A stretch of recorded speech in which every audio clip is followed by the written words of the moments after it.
이렇게 주의 선부 예배 오신 여러분 주님의 이름으로 진실로 축복합니다. 네, 우리 시간에 믿음으로 찬양했으면 좋겠습니다. 우리 찬양의 가사가 완전한 사랑으로 주 보혈 그 은혜로 그 사랑으로 교회를 세우시고 이 나라에 임하셨다고 라는 고백이 있는데, 이 고백처럼 정말로 우리의 완전하신 그 주님의 사랑을 우리 입술로 고백하며 나 위에 흐르는 사랑, 세상에 흐르는 주님의 사랑을 우리 입술로 고백하며 시간에 찬양하는 시간 되기 원합니다.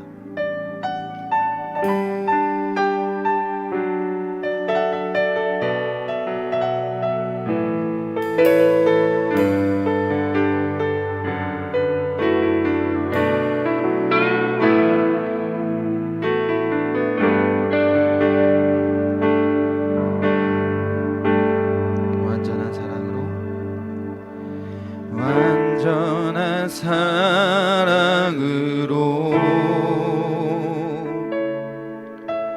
주 보혈 그대로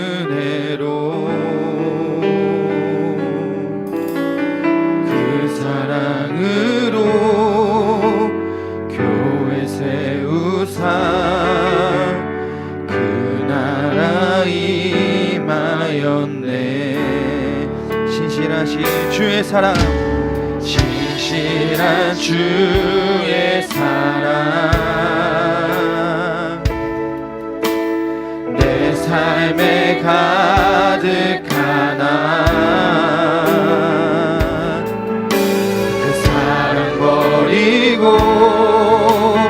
내 생각 따라 그 나라 잊고 사네. 나 위에 흐르는 사랑, 세상에 흐르는 사랑, 그 사랑 버린 나에게 흘러넘쳐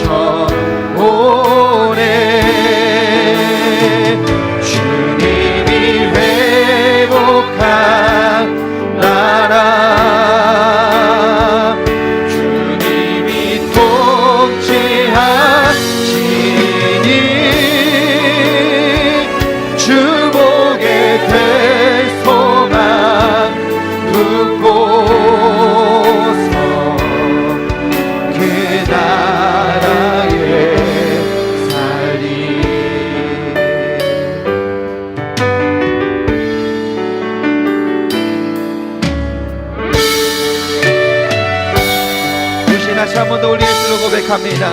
완전한 사랑으로, 완전한 사랑으로 주 보혈 그대로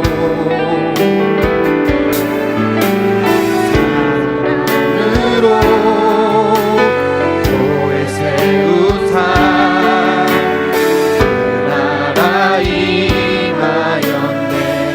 신실한 주의 사랑, 신실한 주의 사랑 내 삶에 가득하나, 내 삶에 가득하나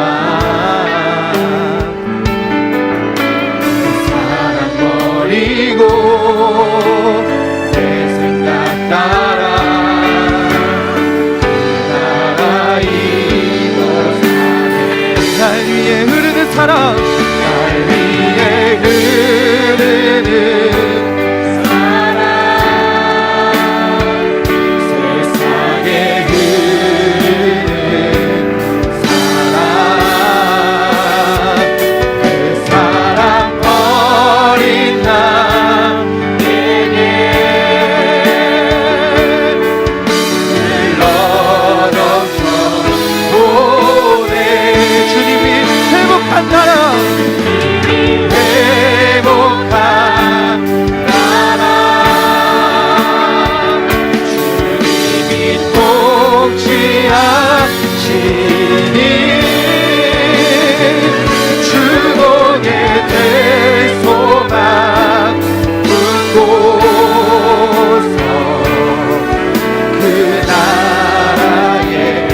한 번 더 고백합니다.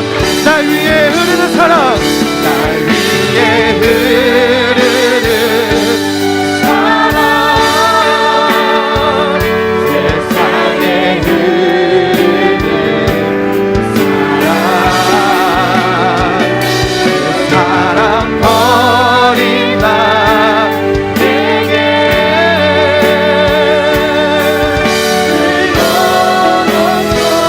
오래 주님이 회복한 나라, 주님이 회복한 나라, 주님이 통치하십니다. 통치하시니 주목의 그 소망 붙고서 그날. 우리 다시 한 번 더 고백할까요? 날 위해 흐르신 그 사랑, 주님의 그 사랑을 찬양합시다. 흐르는 사랑, 세상에 흐르는 사랑, 그 사랑 버린다 내게.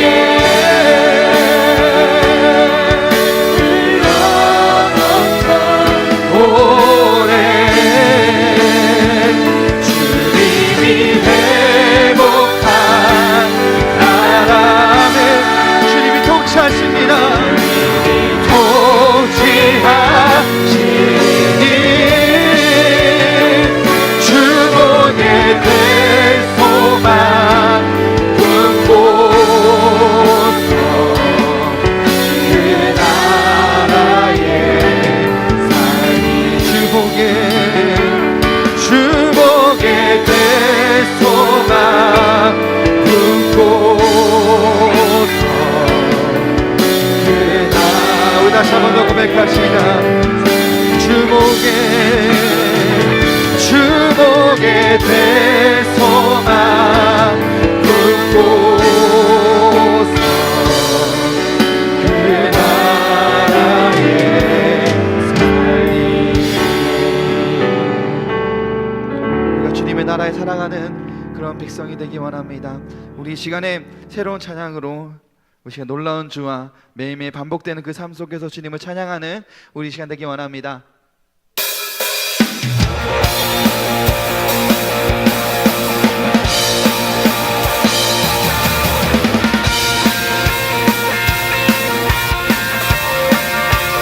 우리 시간에 박수 치시면서 주님과 같은 분 없음을 우리 입술로 우리 찬양으로 고백하는 시간 되기 원합니다.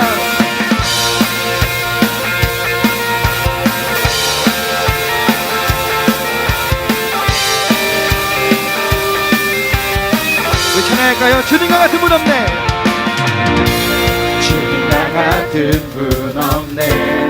하늘과 땅 만드신 주, 그 없는 기쁨을 채우시네. 내가 누릴 수 있는 것, 나의 삶을 드리는 것, 끊어지지 않는 시간. 우리 다시 한번 찬양할까요? 주님과 같은 분 없네.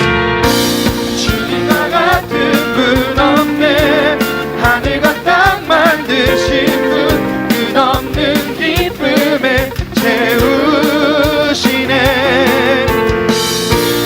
내가 드릴 수 있는 것, 나의 삶을 드리는 것, 변하지 않은 마음 드리네. 내 모든 삶, 내 모든 삶 당신께 속했네. 모든 호흡 주 향한 노래 되네. 주는 모든 열방의 기쁨 구원 주시는 주님, 놀라운 주, 영원히 다스리시는 아멘. 찬양 받으실 주님, 놀라운 주, 놀라운 주. 우리 다시 한번 찬양. 매일 아침 구하는 것, 매일 아침 구하는 것, 주의 신실한 그 임재 보기를 나타나네. 주의 자비와 신실한 나를 자유케 하시니 멈추지 않으실래. 몸의 모든 삶 당신께 속했네. 모든 호흡 주 향한 노래되네. 주는 모든 열망의 기쁨 구원 주시는 주님 놀라운 주 영원히 다스리시는 하나님 찬양 받으실 주님 우리 다시 한 번 더 찬양할까요? 주는 모든 열망의 기쁨 구원 주시는 주님 놀라운 주 영원히 다스리시는 하나님 찬양 받으실 주님 놀라운 주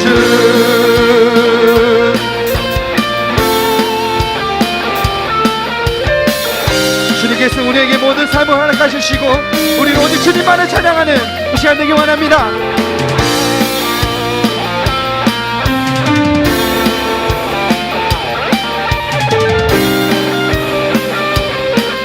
우리 다시 한번 고백합시다. 내 모든 삶 당신께 속했네. 모든 호흡 주 향한 노래 되네. 내 모든 삶 당신께 속했네. 모든 호흡 주 향한 노래 되네. 주 향한 노래 되네. 주는 모든 열망의 기쁨 구원 주시는 주님 놀라운 주 영원히 다스리시는 하나님 찬양 받으실 주님 또 우리 다시 한 번 더 찬양합니다. 주는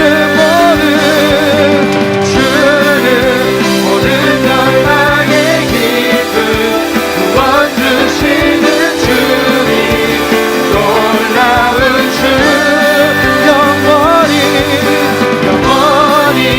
다스리시는 하나님 찬양 받으실 주님 놀라운 주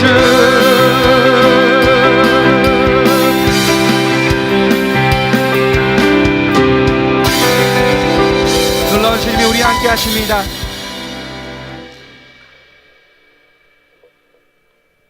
우리 계속적으로 주님을 찬양하는 이 시간 되기 원합니다. 매일매일 반복되는 그 삶 속에서 오직 주님만을 찾는 이 시간 되기 원합니다.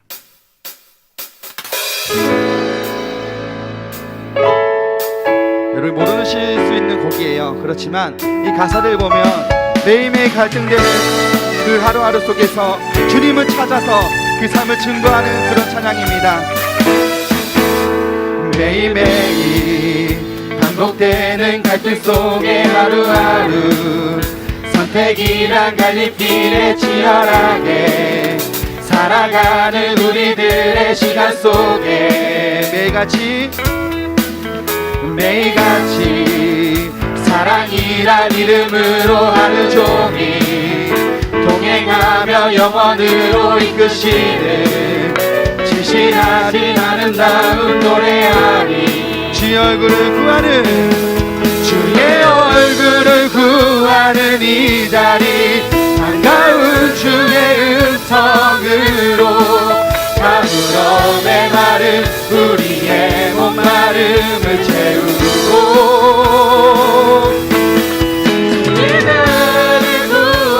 영원한 주의 약속으로 주의 약속으로 우리의 마음 우리의 몸이 기뻐합니다. 우리 다시 한번 찬양할 때 우리 믿음으로 고백합시다. 매일매일 매일매일 반복되는 갈등 속에 하루하루 선택이란 갈림길에 치열하게 살아가는 우리들의 시간 속에 매일같이 사랑이란 이름으로 하루 종일 동행하며 영원으로 이끄시는 잔인하신 아름다운 노래하니 우리 고백합니다. 주의 얼굴을 구하는 이 자리 반가운 주의 음성으로 가물어 메마른 우리의 온 마음을 채우고 주의 나라를 구하는 이곳은 영원한 주의 약속으로 우리의 마음 우리의 몸이 기뻐 다시 한 번 더 고백합니다. 주의 얼굴을 구하는 이 자리 반가운 주의 음성으로 가물어 메마른 우리의 목마름을 채우고 주의 나라를 구하는 이곳은 영원한 주의 약속으로 우리의 마음 우리의 몸이 기뻐합니다. 그 안으로 주님을 찬양합니다.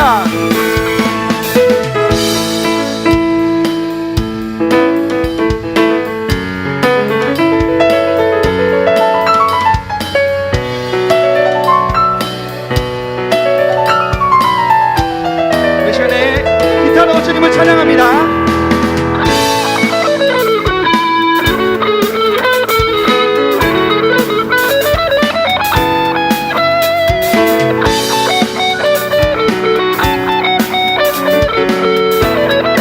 다시 우리의 술로 고백합니다. 주의 얼굴을 구하는 이 자리 반가운 주의 음성으로 가물어 메마른 우리의 목마름을 채우고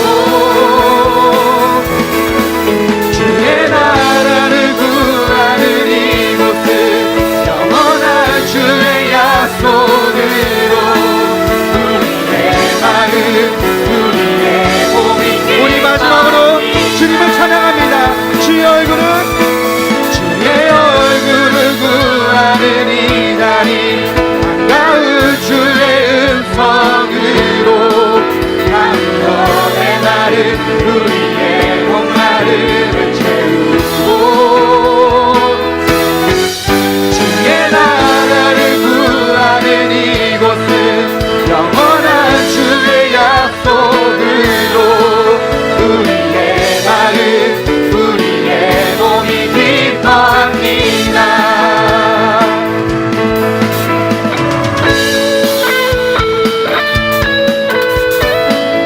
우리는 더욱더 주님의 얼굴을 구하고 주님의 사랑을 구하는 그런 주님의 백성이 되기 원합니다.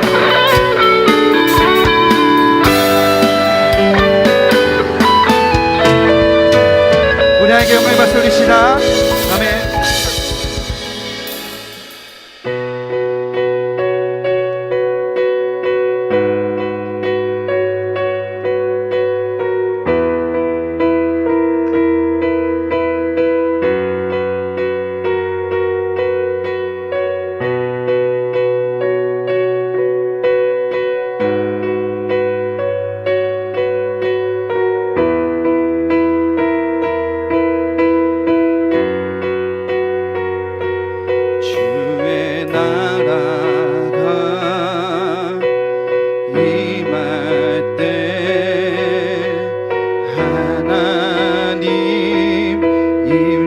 하실 때 예배가 회복되며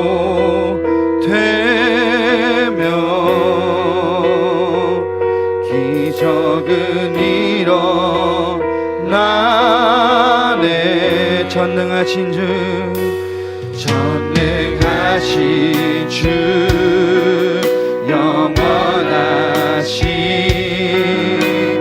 능력의 통치자 자유가 선포되어 주 백성 돌아오네.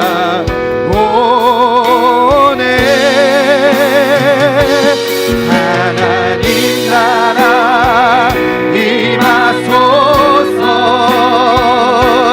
영광과 존귀 능력과 위엄 놀라운 사랑의 기적의 하나님 지금 이곳에 오소서. 하나님 나라 하나님 나라 소서. 영광과 존귀 능력과 위엄 놀라운 사랑의 기적의 하나님 지금 이곳에 다시 한번 고백합니다. 하나님 나라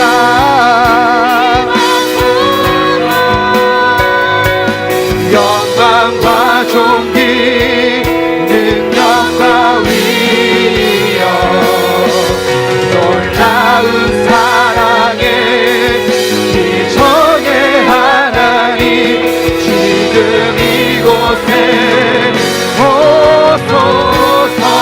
주 높고 위대하심을 크게 외쳐 선포하네. 왕의 왕 주 하나님 지금 오소. 주 높고 위대하심을 크게 외쳐 선포하네. 만왕의 왕 하나님 지금 오소. 하나님 나라 임하소서.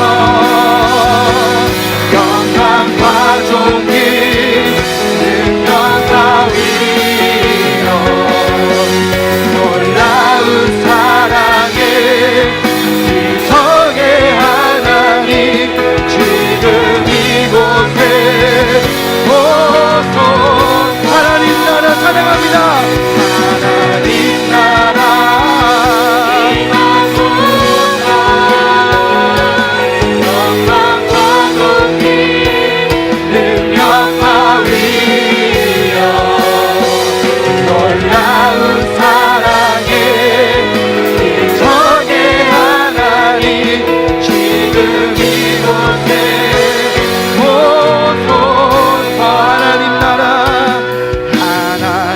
나라 임하소서. 영광과 존귀 능력과 위엄 놀라운 사랑의 기적의 하나님 지금 이곳에 오소서. 우리 다시 한번 하나님 나라 임하소서. 영광과 존귀 능력과 위엄 놀라운 사랑의 기적의 하나님 지금 이곳에 오소서. 우리 시작에 기도하기 원합니다. 이 시간에 기도할 때 매일매일 반복되는 그 상황 속에서, 그 갈등 속에서 과연 우리 자세는 어떤지 다시 한번 돌아보기 원합니다. 세상과 타협하지 않았는지, 아니면 정말로 그 세상과 맞서서 싸웠는지 다시 한번 더 나의 삶을, 일주일간의 삶을 돌아보시면서 이 예배 시간에 정말 하나님 나라가 임할 때, 그 임할 때를 기다리며 기대하며 나아가는 그런 삶이 돼가고 있는지를 다시 한번 점검하며 이 시간을 통하여서 더욱더 은혜 받고, 이 시간에 더욱더 세상에 발 디딜 때 더욱더 이 말씀이 나의 삶의 지표가 되는 그런 말씀이 되게 달라고 이 시간에 이 예배를 위해서 제 통성으로 기도하며 나아가겠습니다. 기도하겠습니다. 아버지 나여주소서. 아버지 더욱더 주님의 그 은혜를 교하기 원합니다. 아버지 놀라운 그 주님의 사랑, 놀라운 그 주님의 은혜를 교하기 원합니다. 주의 나라가 임할 때, 정말 나를 위대하실 때, 정말 외면을 느끼는 그런 놀라운 역사처럼 이곳에서 주님의 역사가, 그런 기적이 일어나는 곳이 되시도록 아버지 기도하기 원합니다.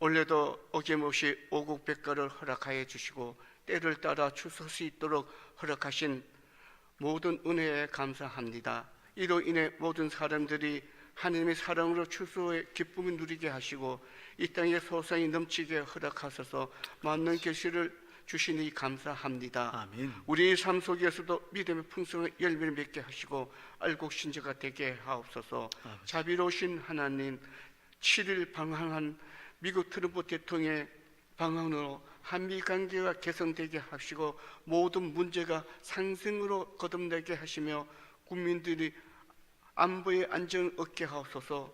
안보가 튼튼한 대한민국이 되게 하여 주옵소서. 문재인 대통령과 유전자들에게 지혜를 줍사 한미 관계, 한중 관계가 잘 처리되어서 기업들이 안전하게 투자할 수 있게 하옵시고 다시금 우리나라가 경제가 발전할 수 있는 계기가 되게 하옵소서. 사회가 안전되고 서로가 배려 깊은 사회가 되게 하여 주시옵소서.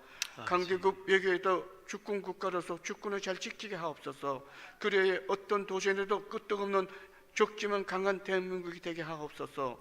11월 교회 행사에 함께 하사 학습세대 11타 리레이 기도, 성창식, 정기 기도에 함께 하시고 특히 아버지 하나님 16일 이슬 대입수능 시험에 준비하는 소망계 고3 학생들에게 지혜와 지식과 총명과 명철함과 슬기를 주시사 편안함을 주옵시고 마음에 좋은 결과를 얻게 하여 주시옵길 원하며 아버지. 모두가 아름다운 결과를 갖게 하여 주시옵소서. 사랑의 아버지 하나님 감사합니다. 오늘 청년들의 한마음으로 아버지 앞에 예배를 드립니다. 이 예배를 상달되게 하여 주시옵시고 이 예배를 통해서 청년에게 부흥을 주시옵소서. 이 자리에 차고 넘치는 놀라운 역사가 일어날 수 있도록 인도하여 주시옵소서. 아멘. 귀한 말씀을 은혜와 도전을 받는 귀한 시간 되기를 간절히 바라오며 우리를 구원해 주신 예수 그리스도 이름으로 기도합나이다. 아멘. 아멘.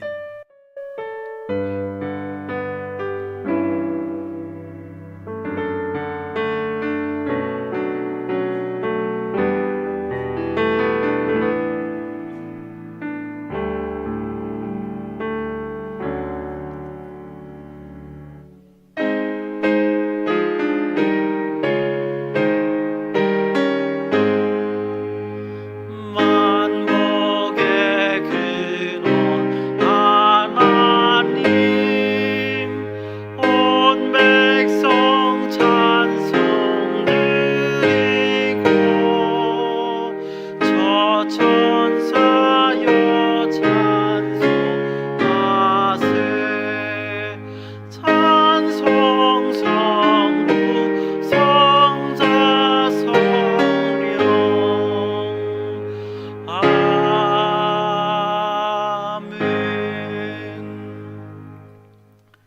은혜로우신 아버지 하나님 감사합니다.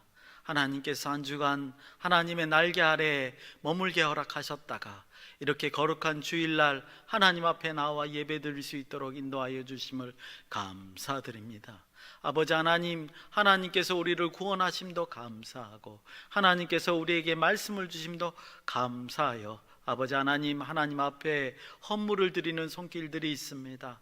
하늘에서 기뻐 받으시고 함께하여 주시사 하늘의 놀라운 복으로 채워주실 뿐만 아니라 하늘의 지혜의 복도 채워주시고 땅의 기름진 복도 채워주셔서 오직 하나님만 영광을 돌리는데 부족함이 없는 모든 성도들이 될 수 있도록 역사하여 주시고 함께하여 주시옵소서. 아버지 하나님, 이 물질이 쓰이는 곳마다 하나님의 기적이 일어나기를 원합니다. 하나님의 영광이 드러나기를 원합니다. 하나님의 나라가 선포되기를 원하오니 아버지 하나님 도와주시고 함께하여 주시옵소서. 우리에게 지혜를 허락하시사 물질을 사용할 때 지혜롭게 사용하며 100배, 30배, 아버지 하나님 1000배가 넘는 귀한 아버지 열매가 맺어질 수 있도록 역사하여 주시고 함께하여 주시옵소서. 하나님 아버지께서 우리를 위하여 아버지 인도하신 모든 것을 성취하여 주실 줄 믿습니다. 아버지께서 함께하시길 원하오며 걸어가신 예수님의 이름으로 감사드리며 기도드리옵나이다. 아멘.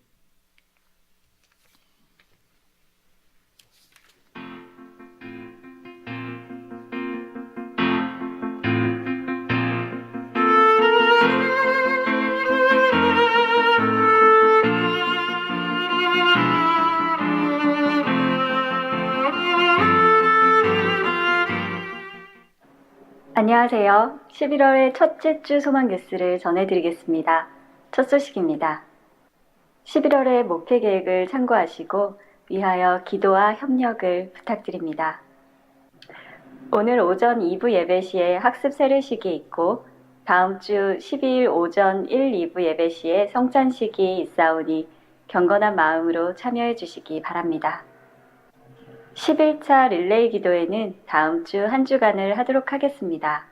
11차, 12차 릴레이 기도표가 1층에 게시되어 있으니 적극적으로 동참하여 기도함으로 하나님과의 교제가 더욱 깊어지시기를 바랍니다. 담임 목사님이 월요일에서 수요일까지 에버사모 가을 세미나와 화요일에는 대신미래 목회 연구소의 세미나를 인도하고 목요일과 금요일은 대신 총회 신학교 수련회에 참여하십니다. 위하여 기도 부탁드립니다. 각 구역과 기관에서는 18일까지 추수감사절을 맞아 어려운 이웃을 돕기 위하여 20kg 쌀 한 포씩 내주시면 감사하겠습니다. 지난번 바자회 수익금 1,075만 8천 원과 사랑의 저금통을 합하여 불우이웃을 도울 예정이오니 사랑의 저금통을 못 내신 분들은 사무실에 내주시면 감사하겠습니다. 아파트 입주 전도가 계속 진행되고 있습니다. 현재 한라 1차 아파트와 이지 2차 아파트에 입주 전도 중이오니 적극적으로 동참해 주시기 바랍니다. 다음 주에는 호반 3차가 입주합니다. 우리 소망교회 대입 수험생들 모두가 근심과 걱정하지 않고 하나님께 모든 것을 맡기며 고3 생활을 잘 견디어 이겨낼 수 있도록 기도 부탁드립니다. 각 부서의 계획과 예산을 19일까지 서면으로 예산편성위원장에게 제출해 주시기 바랍니다. 11월에 건강한 교회 만들기 프로젝트는 성숙한 예배자가 됩시다입니다. 예배 시간을 잘 지켜주십시오. 예배를 준비하는 마음으로 10분 전에 옵시다. 예배 때 축도와 호주가 끝난 후 2, 3분 동안 받은 은혜를 생각하며 기도합시다. 예배 시 앞자리부터 안쪽으로 앉아 주십시오. 소망교회에서 함께 예배드리게 된 여러분을 주의 이름으로 환영합니다. 저희 교회는 기도하고 예배드리러 오시는 모든 분들을 언제든지 환영합니다. 하지만 등록을 하지 않고 신앙생활을 하면 믿음의 뿌리는 든든히 내리기가 어렵습니다. 11월에는 등록하시어 소망교회의 성도로 행복한 신앙생활을 하기 원합니다. 등록을 원하시는 분은 새가족 부원에게 문의해 주십시오. 여러분들이 올 한 해 신앙생활을 하면서 예배, 기도, 전도, 봉사, 선교, 교육, 가정, 사업을 통하여 은혜 받은 것이나 응답받은 것, 깨달은 것, 체험한 것을 간증문으로 써서 11월 20일까지 교회 사무실로 제출해 주시면 모아서 예쁜 간증집으로 만들어서 송구영신 예배 때 선물로 드리겠습니다. 많은 참여 바랍니다. 신년 각 부서 봉사자 모집을 합니다. 자세한 것은 간지를 참고해 주시고 뒷장의 지원서를 각 담당자에게 제출해 주시기 바랍니다. 이번 주 토요일에 헵시바 찬양대가 가을 소풍을 갑니다. 교회에서 7시 30분에 출발하오니 참고해 주시기 바랍니다. 박성학 집사님, 김명주 집사님이 결혼기념일을 맞아 감사한 마음으로 점심을 제공해 주셨습니다. 감사합니다.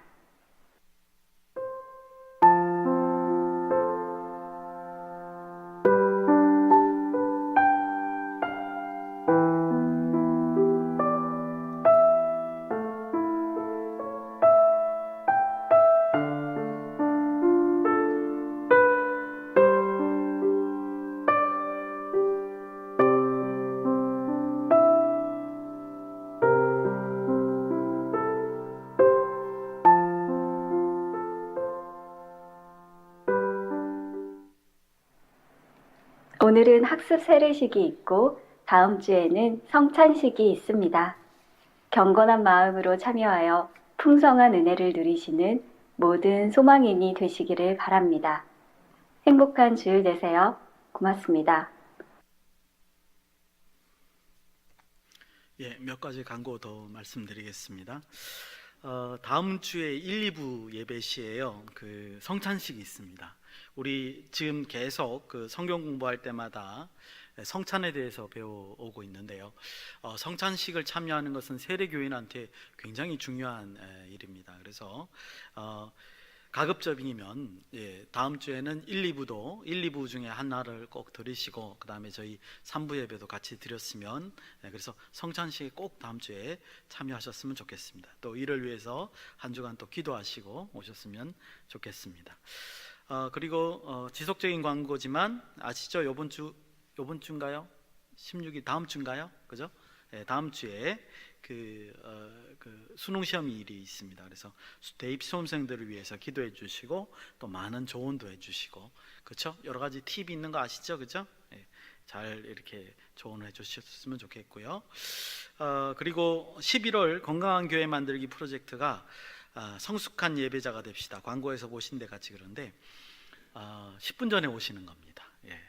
10분 전에 오셔서 우리 찬양단들을 위해서도 기도해 주시고 그때 찬양단들이 연습하고 있을 겁니다. 꼭 기도해 주시고 또 제가 설교를 담당할 때 설교자를 위해서도 기도해 주셔서 여러분들 제가 아무리 열심히 준비해도요 이 강단에 섰을 때 또 어떻게 하느냐에 따라서 또 달라집니다. 참 묘하더라고요. 저도 그런 경험을 많이 하게 되는데 여러분들이 기도를 많이 해주셔야 하나님의 말씀이 또 우리 심령에 이렇게 와닿을 수 있어요. 그래서 중보기도 해주시길 바라고 또 본인이 또 말씀을 들을 때 달라지는 것을 우리가 많이 경험합니다. 그래서 꼭 일찍 오셔서 예배를 준비해 주셨으면 하는 생각이 듭니다. 앞에 찬양단 연습하고 있더라도 그 찬양단 연습을 위해서도 기도해 주셨으면 좋겠습니다. 그리고 11월 20일까지 교회에서 간증집을 이제 모으고 있습니다. 혹시 간증하실 내용이 있으면 글로 쓰셔서 11월 20일까지 제출해 주시면 나중에 이제 연말 때 간증집을 만들 때 거기 이렇게 포함이 돼서 책으로 나갈 예정입니다. 많은 참여 바라고요. 그리고 마지막 광고는요. 신년 각 부서 봉사자 모집이 이번 11월까지만 있습니다. 그래서 제가 이제 여러분들은 간지가 없을 수 있는데 제가 이제 간지를 가져왔는데요. 우리 청년부는 뭐 찬양대 아니면 그죠? 교사들 봉사가 대부분입니다. 뭐 찬양대는 이제 보시면 아실 것 같고 교사에 관한 자격에 관한 얘기를 좀 드리겠습니다. 유치부 교사는 세례교인으로서 교사 교육에 잘 참석해야 됩니다. 2월 달에 교사 교육이 있는데 그 참석자에 한해서 봉사하실 수 있고요. 아동부와 학생부 교사는 세례교인으로 교회에 등록한 후 1년 이상 성실하게 출석한 자로서 교회 공예배를 성실하게 참석하는 자, 이렇게 자격 요건이 되어 있습니다.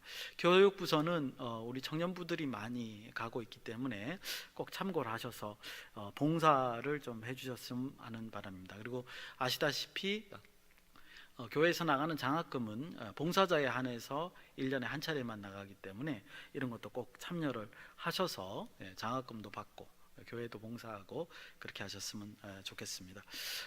그리고 이 봉사를 하면서 참 많은 것을 얻게 됩니다.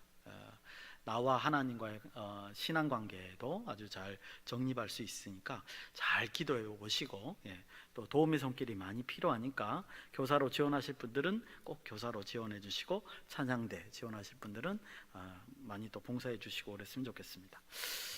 하나님 말씀을 보시겠습니다. 로마서 14장 1절에서 12절까지의 말씀을 교독하시겠습니다. 신약성경 로마서 14장 1절에서 12절까지, 제가 홀수절, 여러분들이 짝수절, 12절은 합독하겠습니다.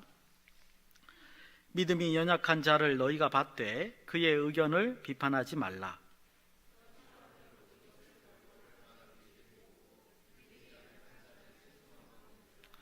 먹는 자는 먹지 않는 자를 업신여기지 말고 먹지 않는 자는 먹는 자를 비판하지 말라. 이는 하나님이 그를 받으셨습니다.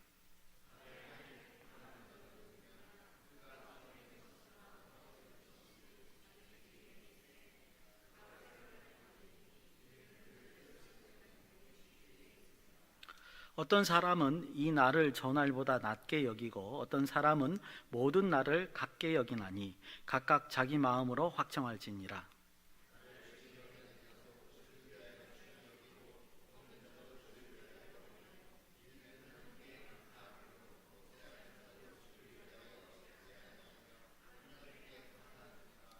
우리 중에 누구든지 자기를 위하여 사는 자가 없고 자기를 위하여 죽는 자도 없도다.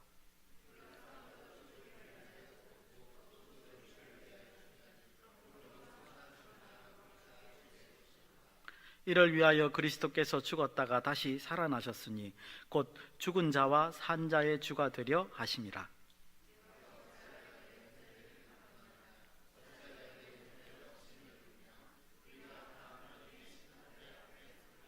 기록되었으되 주께서 이르시되 내가 살았노니 모든 무릎이 내게 꿇을 것이요 모든 혀가 하나님께 자백하리라 하였느니라. 우리 각 사람이 자기 일을 하나님께 짓고 하리라. 아멘. 기도하시겠습니다.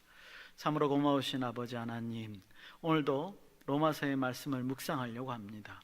아버지 하나님, 온전히 이해할 수 있도록 도와주시고 말씀이 우리의 심령에 새겨져서 아버지 이것이 우리의 삶의 실천이 될 수 있도록 인도하여 주시옵소서. 하나님께서 그렇게 하실 줄 믿사오며 걸어가신 예수님의 이름으로 감사드리며 기도드리옵나이다. 아멘. 로마서를 시작한 지가 엊그제 같은데 벌써 14장입니다.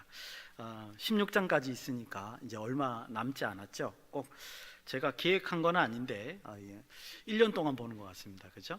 벌써 이 로마서가 다 끝나가고 또 한 해도 다 저물어 갑니다. 오늘 말씀은 여러분들이 읽어보셨듯이 그렇게 깊은 내용은 아니에요. 그죠? 이렇게 내용이 무슨 내용들이 들어있다 이렇게 생각할 만한 내용들입니다. 그런데 잘못하면 우리 신앙생활과 관련된 거기 때문에 오해할 수 있죠. 그래서 이 오해를 좀 바로잡고 그 의미를 정확하게 전달할 필요가 있다 이렇게 생각이 됩니다.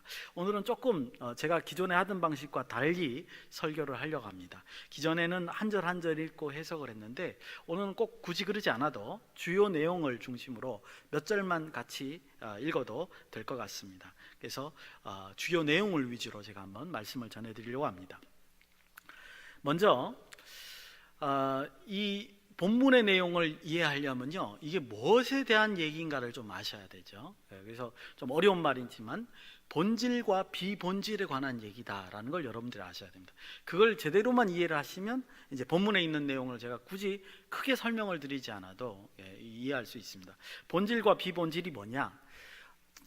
진리에 있어서 본질적인 내용이 있잖아요. 우리가 신앙생활에 있어서 이건 절대로 양보할 수 없는 거. 예를 들어서 예수 그리스도의 보혈이 우리를 구원하셨다.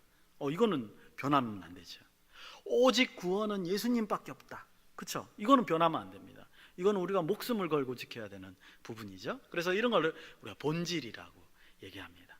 그다음에 오늘 본문에도 나와 있지만 비본질적인 부분이 있어요. 그러니까 진리와 조금 다른, 그러니까 본론에서 조금 안 해도 되는데 그런 것들이 교회 안에는 있습니다. 그걸 비본질적인 거라는 거 표현을 하는데 이제 용어가 있어요. 아디아포라라는 용어가 있는데 이 아디아포라에 관한 얘기를 오늘 이제 하고 있다는 거죠. 이거에 대해서 우리가 어떤 신앙의 형태를 가져야 될 것인가, 이거에 대한 얘기입니다. 그래서 그거는 어떻게 우리가 다루고 어떻게 이해할 것인가, 이런 것들을 중심으로 오늘 좀 말씀을 드리려고 합니다. 먼저 이 말씀을 드리기 전에 이제 오해될 만한 소지의 용어가 1절에 나와 있습니다. 먼저 제가 1절 읽겠습니다. 믿음이 연약한 자를 너희가 받되 그의 의견을 비판하지 말라, 이렇게 되어 있습니다. 믿음이 연약한 자, 믿음이 약하다 이렇게 표현되어 있으니까 분명히 본문 어딘가에는 믿음이 강하다라고 나올 거예요. 그죠? 근데 14장에는 안 나오고요, 15장 1절에 가면 믿음이 강한 자가 나옵니다. 그래서 믿음이 강한 자와 믿음이 약한 자, 이렇게 두 가지가 대칭되어 있는데, 우리가 이제 믿음이 약한 자, 연약한 자 그러면 오해를 하는 게 뭐냐면, 저 사람의 믿음이 이렇게 흔들리는구나, 이 생각을 하는데, 여기서 말하는 믿음이 연약한 자는 그거 아니에요. 믿음이 믿었다 안 믿었다 이렇게 믿음이 흔들리는 자를 믿음이 연약한 자라 하지 않습니다. 정의가 그 정의가 아니에요, 문맥상으로. 그럼 제가 정의를 잘 말씀드릴 테니까 꼭 기억을 하셔야 됩니다. 14장 1절에서 말하는 믿음이 연약한 자는 어떤 자냐면요, 말로 하면 이래요. 어떤 것을 할 수 있다는 확신이 약한 자를 말합니다. 말이 어렵죠? 말이 어렵습니다. 예를 들어서 이런 거예요. 믿음의 신념이요, 사소한 것까지 행동을 제약하는 거예요.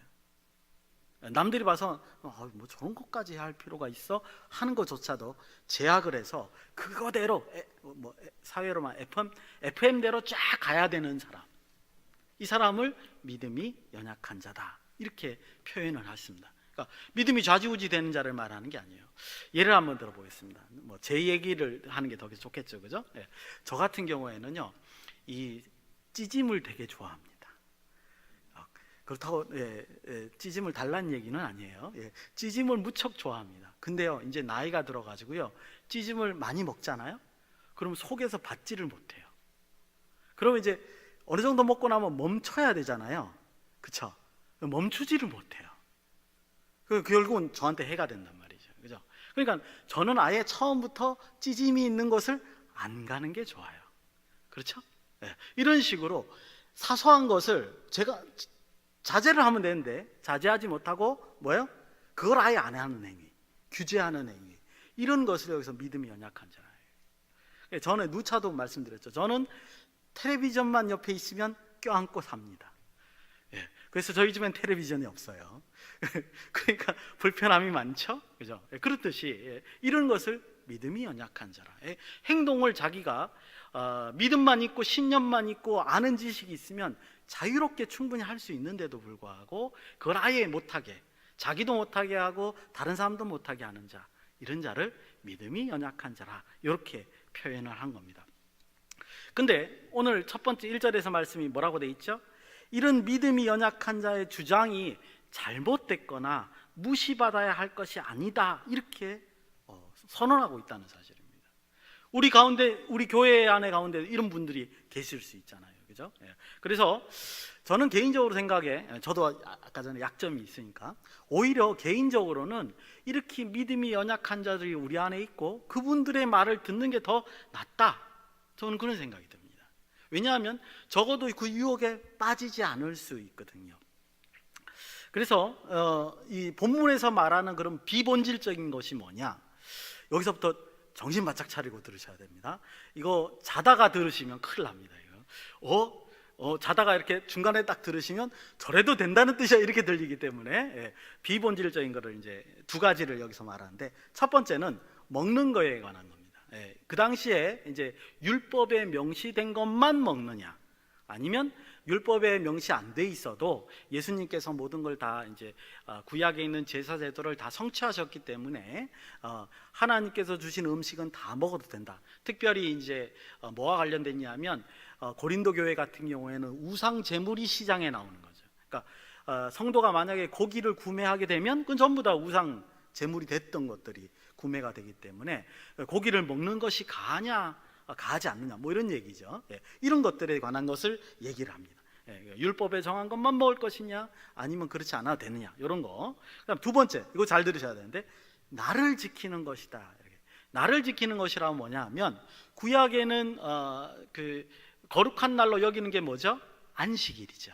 안식일이면 언제예요? 우리로 말하면 토요일이란 말이죠. 그죠? 근데 신약에서는 뭐를 지킵니까? 주일을 지키죠. 왜냐하면 예수님께서 모든 율법을 완성하셨기 때문에 예수님이 부활하신 날을 기뻐하고 그걸 기념하는 거죠. 그래서 주일입니다.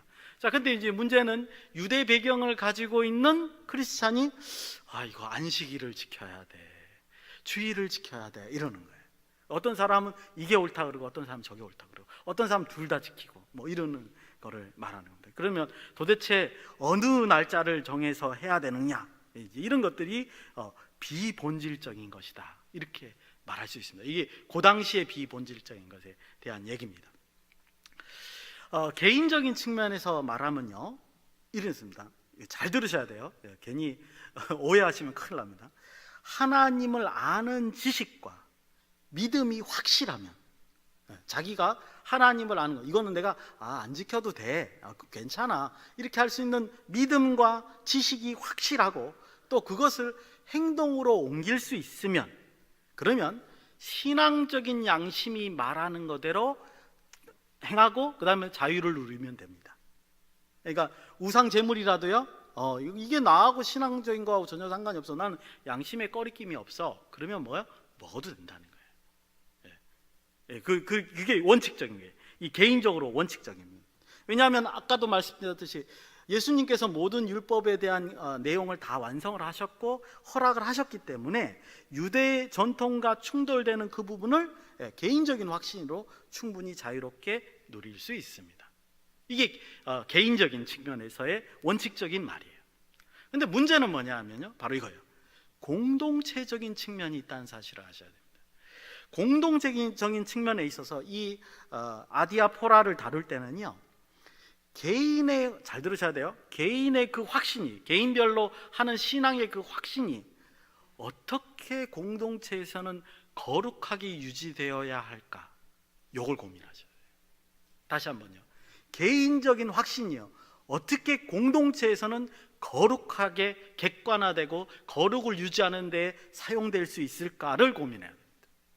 무슨 말이냐면, 내가 만약에 예를 들어서 우리 시대 말로 적용하는 게 쉽잖아요. 예를 들어서 술을 성경에서는 못 먹게 하지는 않죠. 근데 술을 먹는 것을 나는 이제 집에서 조용히 혼자 술을 마신다고 합시다. 술을 마시는 거 취하지 않도록 마시면 괜찮잖아요. 뭐 건강으로 또 마실 수도 있고, 그죠? 제가 그런다는 뜻은 아니에요. 그러니까 자다가 들으시면 큰일 납니다 오늘. 저는 알코올 엘러지 있어요. 그러니까 저는 절대로 술을 마시지 않습니다. 근데 그 술을 마시는 거에 대해서 말을 한다고 한다면, 자기가 술을 개인적으로 마셔요. 근데 교회 안에서 누가 그 술을 마시는 모습을 보면 어떻게 성도가 그럴 수 있느냐 막 이렇게 상심하는 거예요. 그러면 어떻게 해야 돼요? 자기가 멈춰야 돼요. 왜냐하면 내가 하는 이 비본질적인 행위가 교회의 질서나 교회의 거룩을 유지하는데 문제가 발생할 수 있기 때문에 그렇습니다. 여러분들, 문제는 뭐냐면 이거예요. 다른 게 아니라 교회 공동체의 거룩을 유지하느냐 유지하지 못하느냐는 그건 본질적인 거거든요. 무슨 말인지 아시겠습니까? 그건 우리가 지켜야 하는 거예요. 그래서 이거를 다음 세대로 물려 넘겨줘야 된단 말이죠. 우리 그런 의무를 가지고 있어요. 그래서 내 개인적인 그런 행동이 비본질적인 거라 할지라도 개인적인 행동에 교회의 질서에 좌지우지된다 그러면 멈춰야 돼요. 물론 본질적인 건 아니에요. 그것 때문에 천국 가고 안 가고는 아니란 말이죠. 근데 존중해줘야 돼요. 이런 말이에요. 여러분들, 그래서 교회는 뭐를 세웠죠? 전통이라는 걸 세웠어요. 우리 많이 들으셨을 거예요. 개혁주의 전통, 개혁주의 전통. 우리 이제 장로교들, 특히 보수 쪽의 장로교들이 개혁주의 전통하는 게 뭐냐면 그 전통을 그래서 세운 거예요. 아, 이것을 지키는 것이 신앙을 유지하는데 아주 중요하겠다 생각하는 거. 예, 그걸 전통이라. 그래서 우리는 자꾸만 세대가 거듭될수록 전통을 말해야 되고요. 그리고 그 전통의 정신으로 돌아가려고 자꾸만 변해야 됩니다. 우리 스스로. 왜냐하면 우리가 욕망에 있다 보니까 우리끼리 합의하면 나쁜 일도 오케이 쪽으로 갈 수 있거든요. 그래서 이거를 다시 어느 쪽으로요? 전통을 돌리려고 노력을 해야 된다. 그거를 주장하는 게 소위 말하는 개혁주의다, 이렇게 말할 수 있습니다. 그래서 여러분들 잘 들으셔야 됩니다. 또 착각하시면 큰일 나요. 전통에 따라서요, 전통에 따라서 주의를 지키는 게, 주의를 하나님 앞에 거룩하게 구별하는 것, 그래서 거룩한 날로 주의를 지키는 것, 이게 전통이고 그래서 우리가 주의를 지키는 겁니다. 하지만 모든 날들은 하나님 앞에 거룩한 날입니다. 여러분들 그걸 아셔야 되죠, 그죠? 예. 5절을 읽겠습니다. 제 말이라 그러면 또 뭐라고 그러실 것 같아서, 예. 5절 같이 읽겠습니다. 시작. 어떤 사람은 이 날을 전날보다 낮게 여기고 어떤 사람은 모든 날을 같게 여기나니 각각 자기 마음으로 확정할지니라. 아멘. 그래서 여러분들 만약에 예를 들어서 의사분들이라든가 특별한 직업군이 있죠. 그래서 주의를 지킬 수가 없습니다. 근데 주중에 하루를 쉴 수는 있어요. 만약에 그렇다 그러면 교회에서 교회의 전체 신앙에 해가 되지 않는 범위 안에서 개인이 한 날을 정하고 주일 대신 지킬 수가 있는 겁니다. 근데 만약에 그것마저도 교회의 전통에 위배되고 교회의 질서를 파괴하는 그런 행위가 된다면 개인은 멈춰야 되는 거예요. 무슨 말인지 아시겠죠? 예. 그래서 여러분들 적어도 이렇게 하는 게 안전적인 말이에요. 만약에 주의를 못 지킨다, 그런 사람은 적어도 자기가 남들 보기에 모든 날들이 하나님 앞에 바쳐져야 되는 거룩한 날이라고 여길 수 있는 그런 신앙을 가지고 있어야 되고 표명하셔야 됩니다. 그렇죠? 하루만 지키는 것이 아니라 그런 개념으로 얘기하는 게 바로 아디아포라를 처리하는 방식이라는 거예요. 이해가시죠? 절대로 이걸 오해하시면 큰일 납니다. 두 번째, 제사 음식도 마찬가지죠. 그 다음에 술을 마시지 않는다, 마신다. 담배를 핀다, 피지 않는다. 만약에 하나님께서 그를 받으시면 어때요? 우리도 받아야 돼요. 공동체도 받아야 돼요. 자, 3절 읽겠습니다. 시작. 먹는 자는 먹지 않는 자를 업신여기지 말고 먹지 않는 자는 먹는 자를 비판하지 말라. 이는 하나님이 그를 받으셨습니다. 만약에 교회 공동체가 이거를 받을 수 없다 그러면 우리는 멈춰야 됩니다, 개인적으로. 그런데 만약에 하나님이 받으시는 증거가 있다, 이런 경우는 없겠지만 예를 들어서 우리 술을 많이 드시는 분이 술은 오해의 소지가 있나요? 담배를 피우시는 분이 계십니다. 근데 그분에게는 뭐예요?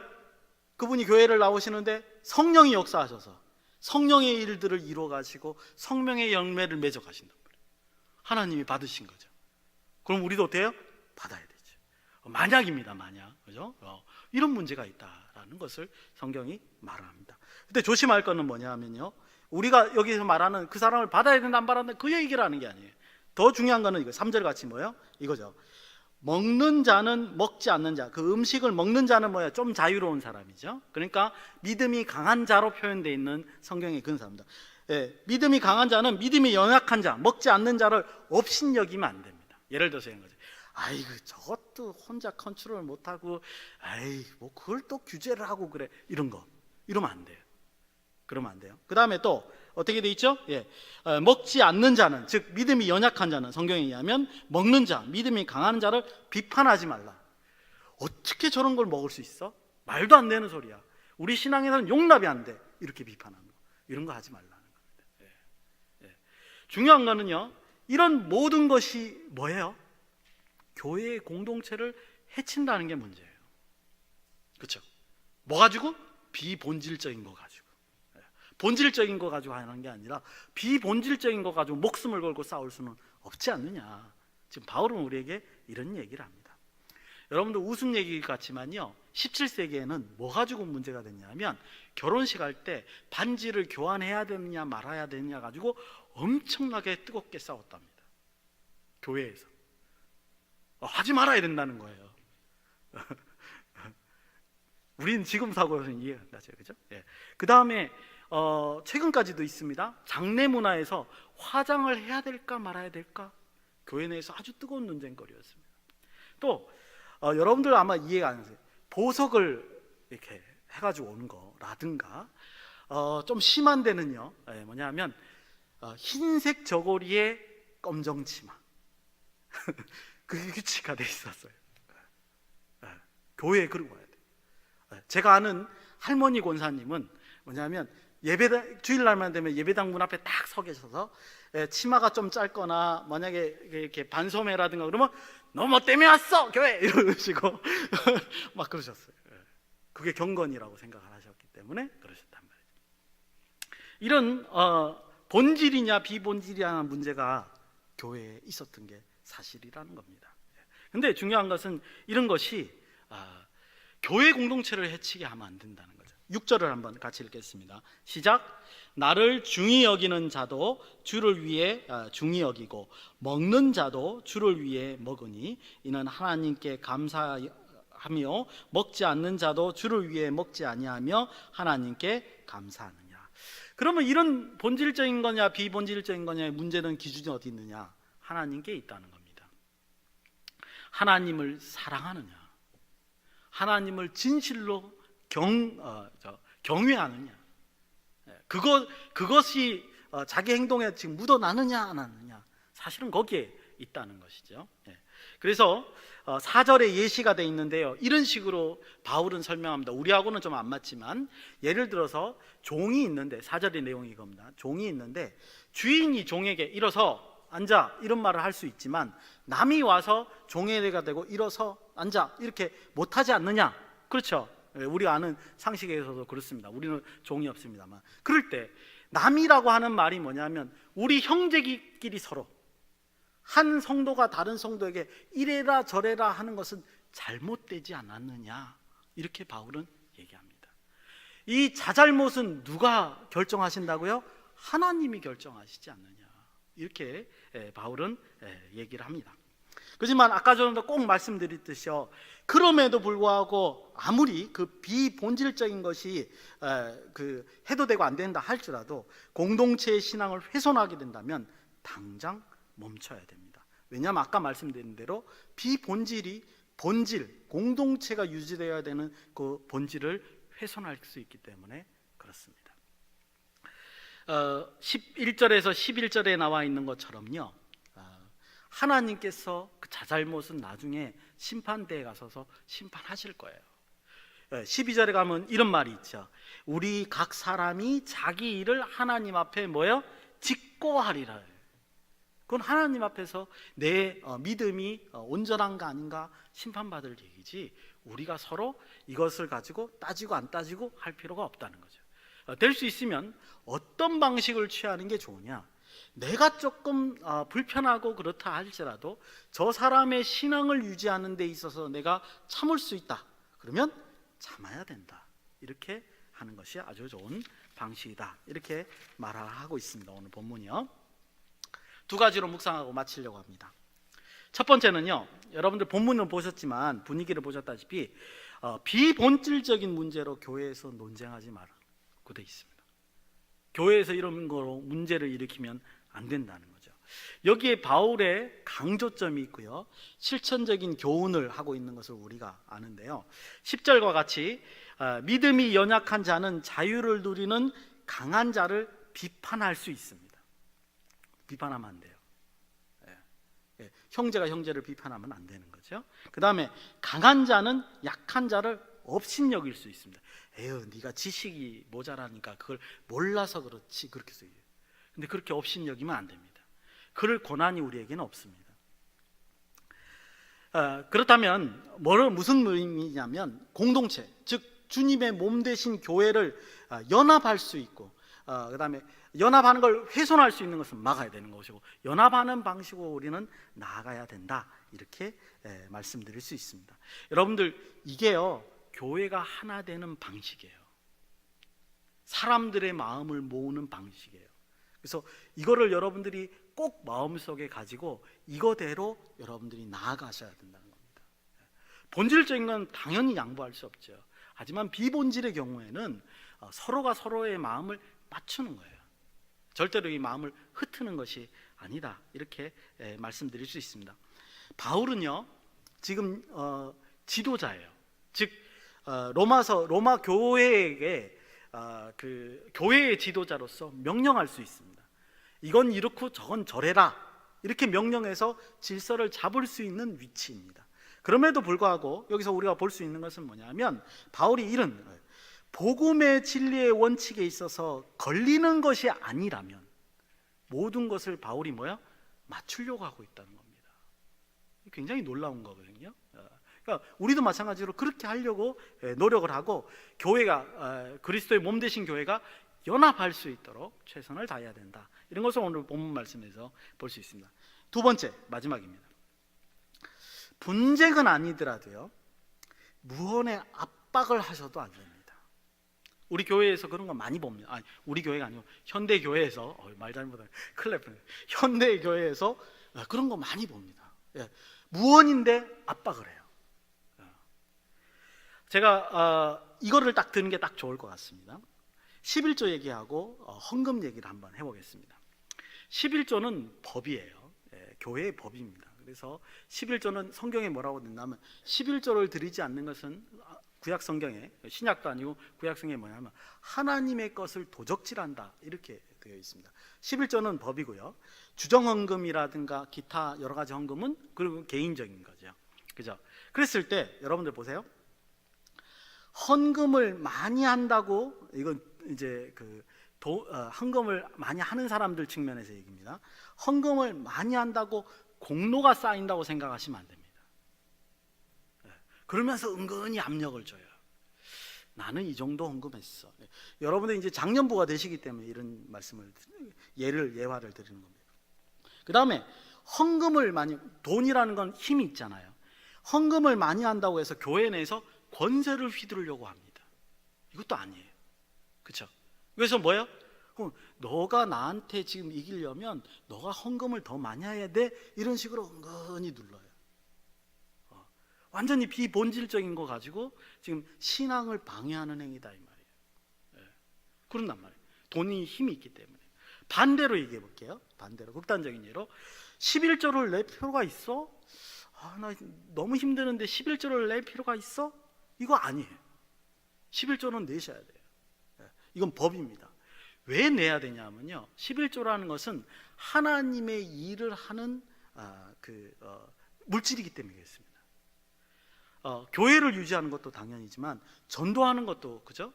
하나님의 일이고, 하나님의 복음을 전파하는 것도 그렇고, 이런 일을 하려면 돈이 있어야 되잖아요. 그래서 그거는 성도들의 11조로 운영이 되는 겁니다. 그러니까 11조를 내가 낼 필요가 있어 마음속에 든다는 것은 뭐냐면 그 하나님의 일을 할까 말까라는 얘기를 하는 거예요. 그리고 11조의 의미는 또 뭐냐 하면요, 하나님께서 주신 물질이다라는 개념을 훼손시키는 행위예요. 내가 내 공로로 돈을 번 거다라고 생각하는 거죠. 그렇지 않습니다. 하나님께서 물질을 허락하시니까 그 물질을 갖게 되는 거예요. 그래서 그거에 대한 10의 1조의 감사는 기본적으로 해야 되는 거죠. 그래서 11조라는 건 그런 개념을 가지고 있는데, 여러분들이 11조를 해야 될까 말아야 될까 이러면 뭐야? 하나님의 일을 거부하는 행위예요. 그죠? 그 다음에 구제, 선거, 장학헌금을 할 필요가 있을까 없을까, 이런 고민, 이것도 문제가 됩니다. 이 말은 아까 말한 대로 물론 기본적인 건 아니지만 뭐죠?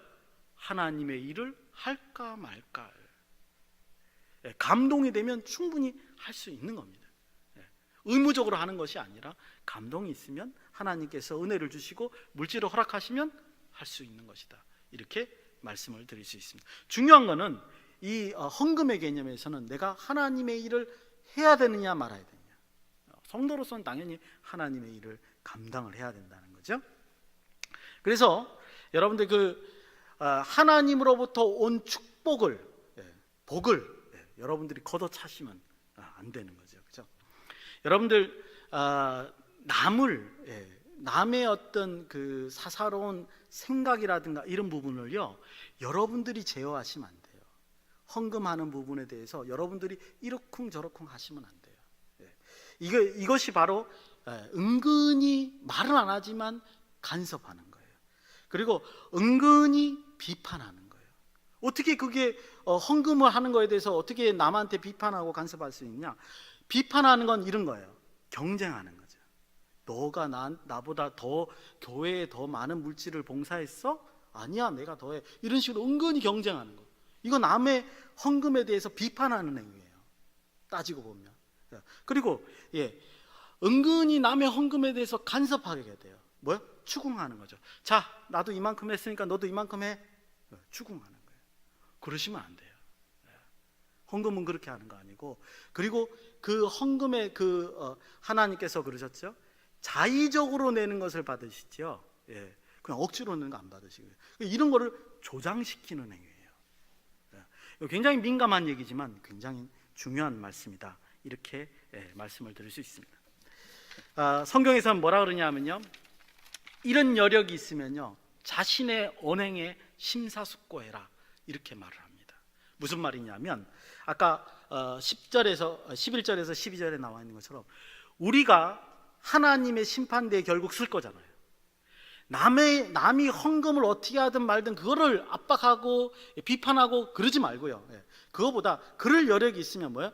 내가 그런 거를 함으로 해서 범죄하는 거, 이거에 더 신경을 쓰란 말이죠.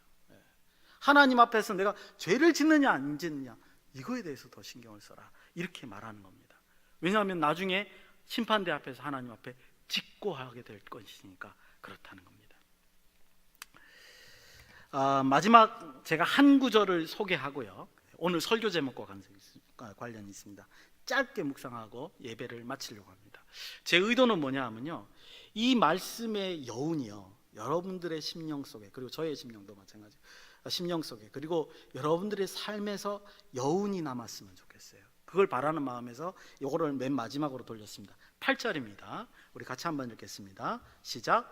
우리가 살아도 주를 위해 살고 죽어도 주를 위해 죽나니 그러므로 사나 죽으나 우리가 주의 것이로다. 아멘. 참 밝기 어려운 말씀이죠, 그죠? 사나 죽으나 우리의 삶이 주의 것이다. 이 말이요, 여기에 바울이 말하는 것은 본질과 비본질이 들어 있습니다. 뭐냐 하면 우리의 삶이 왜 사나 죽으나 주의 것이 됐느냐? 우리의 삶에서 비본질적인 걸 꼬집는 말이에요. 우리의 삶이 가만히 보니까 욕심 때문에 살고 있더라는 거예요. 그 비본질인데 그거를 자꾸만 추구하고 사는 거 있다는 거예요. 그걸 꼬집는 말이에요. 그거 아니다. 그거 비본질이다. 욕심을 자꾸만 추구하려는 사람. 그러면 본질에 대해서는 뭐를 얘기하느냐? 정작 우리가 그 욕심 때문에 삶으로써 우리 생명을 위한 우리의 삶은 안 살고 있다는 거예요. 그러니까 뭐야? 우리의 생명을 위해서 살려고 그러면, 본질 살려고 그러면 뭐야? 주님의 말씀대로 따라가야 되는 게 생명의 길이라는 거예요. 살고 싶잖아요. 천국 가고 싶잖아요. 그러시려면 뭐예요? 비본질적인 거 가지고 따지지 마세요. 욕심 가지고 따지지 마시라는 거예요. 뭐예요? 사는 방향. 내가 어떻게 천국에 갈 것인가, 그런 삶을 살아야 된다는 거죠. 그것이 바로 뭐예요? 사나 죽으나 주의 것이다. 이렇게 우리 바울이 우리에게 얘기하는 것입니다. 바라기는 우리의 생명을 위해서 살아도 죽어도 다 주의 것이라 고백하는 저와 여러분이 되시기를 예수님의 이름으로 축원드립니다. 기도하시겠습니다. 고마우신 아버지 하나님, 비본질적인 것으로 교회를 혼잡스럽지 않도록 도와주시옵소서.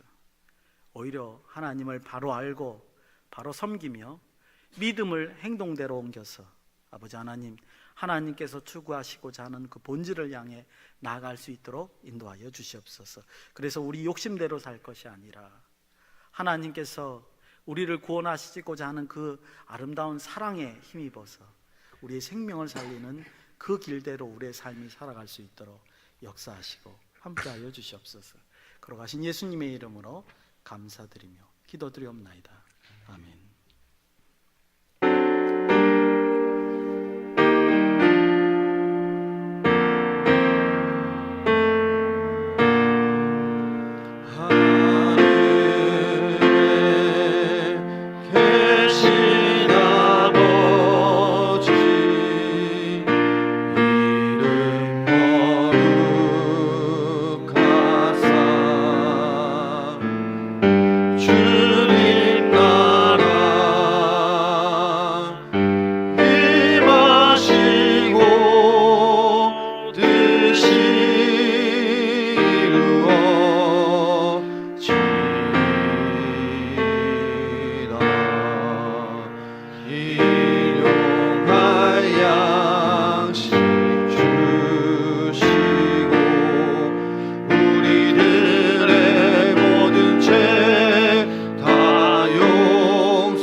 머리가 되시는 예수 그리스도의 은혜와 하나님의 놀라우신 사랑과 성령님의 위로 교통 역사 충만하심이 살아도 죽어도 주의 것이라 고백하며 본질을 향하여 달려가는 귀하고 복된 우리 청년들 머리 위에, 그의 가정 위에, 성도들 머리 위에 이제로부터 영원히 함께할지어다. 아멘.